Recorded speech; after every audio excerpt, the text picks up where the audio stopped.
আল্লাহ বলছেন নবীরে, কেউ কেউ বলে আমি আল্লাহর প্রতি ঈমান এনেছি, আবার কেউ বলে ও নবী আমি আখিরাতের উপর ঈমান এনেছি। ও নবী এ কথা বলে বলে ওরা ঈমানদার সাজার চেষ্টা করে, কিন্তু আমি আল্লাহ বলে দিলাম রে নবী ওয়া মা হুম বিমুমিনিন, ও কিন্তু ঈমানদার নয়, ওর পরিচয় হলো ও টাটকা মুনাফিক। এই ঘটনা আজও সমাজে আছে না নাই?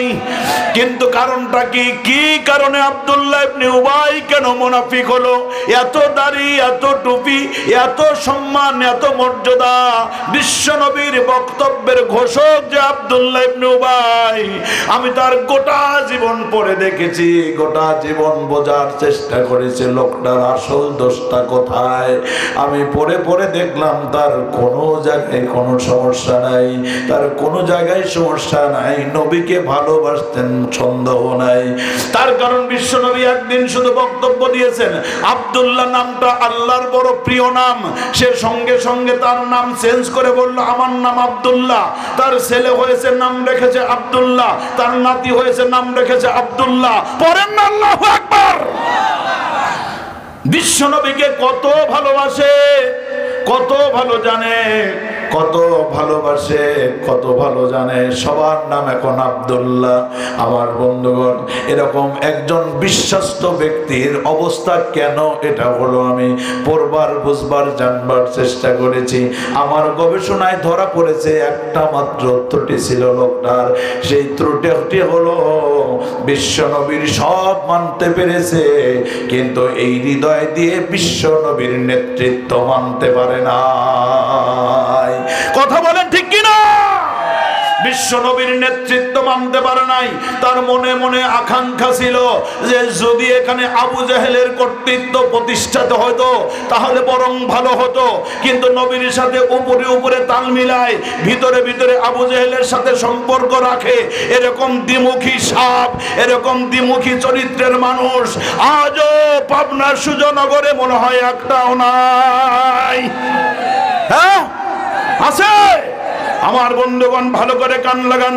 এই জন্য আমার ভাইরা, দ্বিতীয় বিষয় হলো যাই হই না কেন বিশ্ব নবীর আশিক মানে নবীকে ভালোবাসা, আর নবীকে ভালোবাসা মানেই হলো বিশ্ব নবীর নেতৃত্ব মেনে নেওয়া। এই বিশ্ব নবীর নেতৃত্ব মানতে গিয়ে যদি নিজের জীবনে জেল, জুলুম, হুলিয়া, মামলা, হামলা, ফাঁসি এগুলো থোড়াই কেয়ার করে না, যে বিশ্ব নবীর নেতৃত্ব মানলো তার টার্গেট হলো জান্নাত। কথা বলেন তার টার্গেট কি?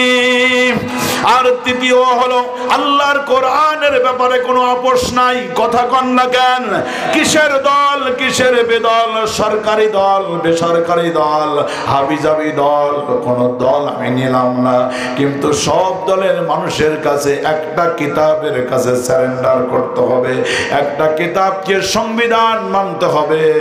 গোটা দুনিয়া বিক্রি করলেও ওই কিতাবের একটা হরফের সমানও হবে না। একটু চিল্লা বলেন তো পাবনাবাসী, ওই কিতাবের নাম কি? আল্লাহর কোরআন। গোটা দুনিয়াকে পাগল করে দিয়েছে এই কোরআন। আপনি বুঝবেন নিশ্চয়ই বিশ্ব নবী সবার প্রিয় নবী। 1 লক্ষের উপরে সাহাবীর সামনে বক্তব্য দিলেন বিজয় হজের ভাষণে। বলে গেলেন আমি নবী চলে গেলাম, ডোন্ট ওয়ারি। আমি নবী চলে গেলাম, ডোন্ট অ্যাফ্রাইড। আমি নবী চলে গেলাম, টেনশন করো না রে উম্মতেরা, সাহাবীরা, টেনশন করো না, চিন্তা করো না, কোনো টেনশন করো না। বলেন কেন টেনশন করবা না? বিশ্ব নবী বললেন তারাকতু ফীকুম আমরাইনি লান তাদিল্লু মা তামাসসাকতুম বিহিমা কিতাবাল্লাহি ওয়া সুন্নতি রাসূল। আমার বিশ্ব নবী গেলে বললেন আমি গেলাম তো কি সমস্যা, আমি গেলাম তো কি সমস্যা, আমি গেলাম কিন্তু আল্লাহর কোরআন রেখে গেলাম। আল্লাহু আকবার। আমি গেলাম তো কি, আল্লাহর কোরআন রেখে গেলাম। আপনি কোরআনের গুরুত্ব কেমনে বুঝবেন? সাহাবীরা একসঙ্গে হলে এরকম অনেক সাহাবী বিশ্ব নবী নাই। আম্মা জান আয়েশার কাছে গিয়ে বললেন, উম্মুল মুমিনিন, আপনি তো মুমিনদের মা, ও মুমিনদের মা, আম্মা জান আয়েশা আপনার কাছে একটা জিনিস আমরা জানতে চাই। বিশ্ব নবীর চরিত্রের ব্যাপারে দুই কলম বলেন, আপনি বলেন, আপনাই বলেন। আপনি হলেন নবীর সহধর্মিনী, আপনি বড় ইলমওয়ালা, বড় ফিকহ শাস্ত্রবিদ। আম্মা জান আয়েশা কিন্তু অতুলনীয় জ্ঞানের অধিকারী ছিলেন। সুবহানাল্লাহ। আমার বন্ধুগণ, আমার ভাইরা, আম্মা জান আয়েশাকে যা মাত্র বলেছে যে আপনি বিশ্ব নবীর চরিত্র সম্পর্কে বলুন, আম্মা জান আয়েশার চেহারাটা যেন লাল হয়ে গেল। ও সাহাবীরা, তোমরা বিশ্ব নবীর চরিত্র সম্পর্কে কেন জানতে এসেছো? তোমাদের কাছে কি কোরআন নাই? কানা খুলুকুল কোরআন, বুখারীর হাদিস, কানা খুলুকুল কোরআন। আমি তোমাদের জন্য বিশ্ব নবী একটা কোরআন রেখে গেছে না? বিশ্ব নবী হলেন প্র্যাকটিক্যাল কোরআন, আর খাতা কলমের যে কোরআনটা ওটা হলো থিওরিক্যাল কোরআন। এটা হলো খাতা কলমের কোরআন, থিওরিক্যাল কোরআন, আর বিশ্ব নবী হলো প্র্যাকটিক্যাল কোরআন। তার মানে বিশ্ব নবী যদি হেঁটে যায় বুঝতে হয় ওটা কোরআন যায়। সুবহানাল্লাহ, আসে না জবান দিয়া? বিশ্ব নবী বললেন, তারাকতু ফীকুম আমরাইনি লান তাদিল্লু মা তামাসসাকতুম বিহিমা। কেউ যদি আল্লাহর কোরআন, আমার সুন্নাহ, হাদিস দুটো কিতাব যদি আঁকড়ে ধরে রাখতে পারে তাহলে আমি নাই, সমস্যা নাই। আমার একজন উম্মত কিয়ামত পর্যন্ত ওকে কেউ পথভ্রষ্ট বানাইতে পারবে না। কথা বলেন ঠিক কি না? কিন্তু এখন কোরআনটাকে আমরা পূর্ণাঙ্গ মানি না, এটাই আমাদের সমস্যা। ওই আবু জেহেল যেরকম পূর্ণাঙ্গ মানে নাই, এই ওই যে আব্দুল্লাহ ইবনে উবাই যেমন পূর্ণাঙ্গ মানে নাই, আমরা মানি আকিমুস সালাহ, আল নামাজ কায়েম করো, এই জন্য মানি। মসজিদে আমরা সেবা করি, মসজিদে আমরা খেদমত করি, মসজিদে আমরা দান করি, মসজিদে আমরা টাকা দেই। আজকে আমরা বেশি করে আরো দেব। কি রাজি আছেন নাকি? এটাতে কোনো অসুবিধা নাই। হজ করব, অসুবিধা নাই। যাকাত দিব, অসুবিধা নাই। কিন্তু কোরআনে আল্লাহ বলেন, আফা তুমিনুনা বিবাদিল কিতাবি ওয়া তাকফুরুনা বিবাদ। ও মুমিন, কোরআনের কিছু মানবে আর কিছু মানবে না। তুমি মুমিন নয়, তোমার ঠিকানা হলো জাহান্নাম। আমার বন্ধুগণ, আমার ভাইরা, তাহলে সেই কোরআনে আল্লাহ জানিয়ে দিলেন, আন্নাল কুওয়াতা লিল্লাহি জামিয়া ইনিল হুকমু ইল্লা লিল্লাহ। যে কোরআনে আয়াত আসলো আকিমুস সালাহ, আমরা নামাজ পড়ি, ওয়াতুজ যাকাত, আমরা যাকাত দেই, তারপরে হজ করার আয়াত আসলো, আমরা হজ করি, দান সদকা করার ব্যাপারে আয়াত আসলো, আমরা দান সদকা করি। ওই আয়াতের মধ্যেই আল্লাহ রাব্বুল আলামিন জানিয়ে দিয়েছেন, আন আকিমুদ্দিন ওয়ালা তাতাফাররাকু ফি। আল্লাহর জমিনে আল্লাহর দ্বীন কায়েমের সংগ্রামে লিপ্ত হয়ে যাও। এই যে কোনো মাওলানা যখন এখানে এসে যায় বলে হুজুর রাজনীতি করে, কথা বলেন ঠিক কিনা? হুজুর এতক্ষণ খুব ভালো ছিলেন, এখন তো ঝামেলা। কিন্তু আল্লাহ বললেন কোরআনের কিছু মানবার কিছু মানবা না, তুমি পাক্কা মুনাফিক। কথা বলেন না কেন? আমার বন্ধুগণ, ইসলামী আন্দোলন আমাদের করতে হবে। আল্লাহ কোরআনে ওই নামাজের মতো, হজের মতো, যাকাতের মতো একইভাবে আয়াত নাজিল করেছেন। আল্লাহ রব্বুল আলামিন আমাদের আরো উৎসাহিত করে বলছেন, কেন করব না? শোনো শোনো, রব্বুল আলামিন বলেন, ইয়া আইয়ুহাল্লাযীনা আমানু হাল আদুল্লুকুম আলা তিজারাতিন তুনজিকুম মিন আযাবিন আলীম তুমিনুনা বিল্লাহি ওয়া রাসূলিহি ওয়া তুজাহিদুনা ফি সাবিলিল্লাহি বিআমওয়ালিকুম ওয়া আনফুসিকুম যালিকুম খায়রুল লাকুম ইন কুনতুম তা'লামুন।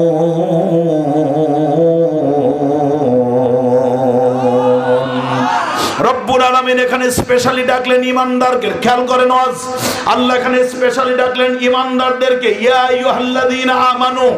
মুফাসসিরে কেরামগণ বললেন কোরআনে কারীমের মধ্যে রব্বুল আলামিন কখনো ডেকেছেন ইয়া আইয়ুহান নাস, ডেকেছেন নাকি ডাকেন না? আবার কখনো ডেকেছেন ইয়া আইয়ুহাল মুনাফিকুন, আবার কখনো ডেকেছেন ইয়া আইয়ুহাল কাফিরুন। কথা কন না কেন? আবার বেশিরভাগ জায়গায় আল্লাহ ডেকেছেন ইয়া আইয়ুহাল্লাযীনা আমানু, ও ঈমানদারেরা, ঈমানদারেরা। এই মুফাসসিরে কেরাম সব একমত হয়ে বলল কোরআনে যত নামে আল্লাহ মানুষদেরকে ডেকেছেন সবচাইতে সুমধুর নাম হলো ইয়া আইয়ুহাল্লাযীনা আমানু। আল্লাহ যেন সকল ভালোবাসা এই আয়াতের মধ্যে দিয়েছেন, সুবহানাল্লাহ কন্যা। আল্লাহ যেন সব আবেগ, অনুভূতি, ভালোবাসা মুমিনদের কলিজার মধ্যে আল্লাহ যেন ছিটিয়ে দিয়েছেন। যা দিয়ে দিলাম তোরে। আমার বন্ধুগণ, আমার ভাইরা, একটা একটা করে রব্বুল আলামিন আমাদের হৃদয়ের মধ্যে আল্লাহ ভালোবাসা দিয়ে দিয়ে বললেন ইয়া আইয়ুহাল্লাযীনা আমানু, ও ঈমানদারগণ শোনো। আচ্ছা, আপনাদের কি কষ্ট হইতেছে? খারাপ লাগতেছে বেশি? এই যে দুই একজন যে ওঠানামা করেন, কেউ আসতেছেন কেউ যাইতেছেন, একটু ওঠানামাটা করেন না। 1 ঘন্টা সময় একটু কোরআনের জন্য অক্ষ করে দেন। আপনি বাড়ি থেকে এমন কোনো কাজ করবেন না যে দুনিয়া উদ্ধার করে ফেলবেন। কি বলেন? যে 5 মিনিট আগে উঠে গেলে আপনি এই সুজানগরের সবচেয়ে বড় ধনী ব্যক্তি হয়ে যাবেন, ভাবটা এরকম, তাই না? কিন্তু কিচ্ছু হতে পারবেন না। আপনি আগেও যা ছিলেন এখনো তাই হবেন, কিন্তু কি হারায়া যাইতেছেন এটা জানতেছেন না। কারণ কোরআন হাদিসের জীবনে তো কোরআনটা পড়াও শেখেন নাই, শিখছেন? এখানে যদি বলি কারা কোরআন পড়া জানেন আর কারা জানেন না, পরিস্থিতি কতটা ভয়ঙ্কর হবে ওইটা মাথায় রেখেই ওয়াজ করতেছে। কিন্তু ভাবসাব দেখে মনে হয় যে উঠে গেলাম, আমি লাট সাহেবের বেটা। তুই ভুল করলি। তুই যদি 50 বছরের বৃদ্ধ, আমার বাবার বয়স 78 বছর, তাও যদি হয়ে যাস, জীবনের সবচেয়ে ভুলটা আজকে করলি। কেন বললাম? বিশ্বনবীর হাদিস শোনায় যাই, কোরআনের বক্তব্য শুনে যাই। ওই যে আগে বলছিলাম যে হাতি নেতা পাতি নেতারা হাত তুলে তুলে বলতো খেলা হবে, গোড়ার আন্ডা খেলা হয়েছে। খেলা কি হয়েছে? হ্যাঁ, ওই সমস্ত খেলার কোনো দাম নাই। আসল খেলা এখানে হইতেছে। শোনেন, ফাবিমা আগওয়াইতানি লা আকউদান্না লাহুম সিরাতাকাল মুস্তাকিম, এই কোরআনের আয়াত। আল্লাহ বলতেছেন এই যে জান্নাতের বাগানে যখন মানুষগুলো টইটম্বুর হইয়া পানির ভিতরে মাছ যেরকম নিরাপদে থাকে, ওই নিরাপদে থাকা শুরু করে দেয়, আর শয়তান এসে ওরে গুতায়, ওঠ। এত সুন্দর রস করতেছে, তুই একজন উঠলেই তো এই মৌলানার সেন্সটা অন্যদিকে চলে যাবে। কথা বল না কেন? একটু তুই উঠে যা, ওঠ বেটা, আমি তোর সবচেয়ে বড় বন্ধু। ওঠ, উঠানোর জন্য চেষ্টা করে। একজন উঠে, উঠে দেখবেন আরেকজন ওঠে। আমি আল্লাহর নামে কসম করে কোরআন সামনে নিয়ে বলছি, ওই লোকটাকে রাস্তার উপরে যা ফাঁকে গিয়া যদি জিজ্ঞাসা করেন, ভাই তুমি যে উঠে গেলা, কি কামে উঠে গেলা, দেখবে যে এমন কোনো গুরুত্বপূর্ণ কাম তো নাই, কোনো ঘোড়ার আন্ডার কাজও নাই, এমনি মন চাইছে উঠে গেছে। হারাইছেটা কি? শোনেন, যে কারণে এই কথাটা একটু এই পাবনা সিরাজগঞ্জের ভাষায় বললাম, এটা এই জন্য রাগটা করলাম যে এখানে ও বলে কি, আই ক্যান চ্যালেঞ্জ ইট, ইবলিস এই আয়াত দ্বারা। ফাবিমা আগওয়াইতানি, আমারে তুমি পথভ্রষ্ট করছো, হে আদম, তোর বাপ তোর মাকে জান্নাতের বাগানে থাকতে দেয়নি। আমাদের বলতেছে আই ক্যান চ্যালেঞ্জ ইট, তোর বাপ তোর মা এদেরকে জান্নাতের বাগানে থাকতে দিব না, এটা আমার চ্যালেঞ্জ। ও চ্যালেঞ্জ করে করে তাকায় তাকে দেখে যে দেখি কেউ আসে কিনা। এই চ্যালেঞ্জ পৃথিবীর কোনো মোল্লা, মুন্সি, মৌলানা, হাজি, গাজী, কোন নেতা নেত্রী কেউ নিতে পারে নাই। নিয়েছেন আকাশ এবং জমিনের মালিক আল্লাহ। এটা নিয়ে আল্লাহ চ্যালেঞ্জ নিয়ে বললো, I accept your challenge mister ইবলিস, আমি চ্যালেঞ্জ নিলাম। আমার মুমিন বান্দার কলিজার মধ্যে ঈমান, ইসলাম, কোরআনের প্রেম, বিশ্বনবীর ভালোবাসা, কোরআনের আশা আর জান্নাতের প্রত্যাশা দিয়া আমি আমার মুমিন বান্দার কলিজাটা পরিপূর্ণ করে দিলাম। হাজার চেষ্টা করেও তুই আমার একজন মুমিন বান্দাকে এখান থেকে তুলে নিয়ে যেতে পারবি না। ইবলিস চাই তুলে নিয়ে যেতে আর আল্লাহ চাই বসায় রাখতে। তাহলে আমরা যারা উঠি তারা কার কথা মানছি? কথা কন না কেন? কি যে হারাইতেছি এটা বুঝতেছেন না। এই জন্য আমার ঘড়িতে এখন সময় বাজে 11:15, 12টায় প্রোগ্রাম শেষ করব। এই 45 মিনিট সময় কি আমাকে দেওয়া যাবে? যদি না হয় তাহলে আল্লাহুম্মা আমিন। হাত তুলে বলান দোয়া। কি কন? হ্যাঁ, খুব খারাপ লাগতেছে, কষ্ট হইতেছে। হ্যাঁ, কোনো কথা আমার জন্য বলতেছি না, প্রত্যেক কথা কোরআনের ডকুমেন্টারি বলতেছি। কথা বলেন। এই জন্য একটু কষ্ট লাগলেও মনে করেন না যে খুব কষ্ট পায়েন না, মনে করবেন যে দিনের জন্য এই কথাগুলো আসতেছে, আমলের জন্য আসতেছে। এই যে বলছিলাম যে ফেরেশতা মণ্ডলী লাল গালিচা বিছায়া দেয় আর দুনিয়ায় একটা মাহফিল বসে, আল্লাহ আরশিল আযিমে ফেরেশতাদের নিয়ে আর একটা মাহফিল বসে বলে দেখে তো ওখানে কে মাপ চায়। ফেরেশতা একটু যায় দেখ ওখানে মাপ চাই কেনা, কান দেখে না, ওই মন নরম হয়েছে কার? ওর চোখে পানি কেন? হাফাতুল মালায়েকা মুহাদ্দিসিনে কেরাম ব্যাখ্যা করছেন। দেখে দেখে এসে দেখে যে মনটা, হৃদয়টা গলে গেছে, নরম হয়েছে। ও মাপ চায়, জীবনে ভুল করেছি আর করব না, নামাজ কাজা করছি আর করব না, এতদিন কোরআন পড়ি নাই, এখন কোরআন পড়বো, বুঝবো, কোরআন অনুযায়ী চলবো, আর কোনোদিন ইসলামের বিরুদ্ধে আর যাব না।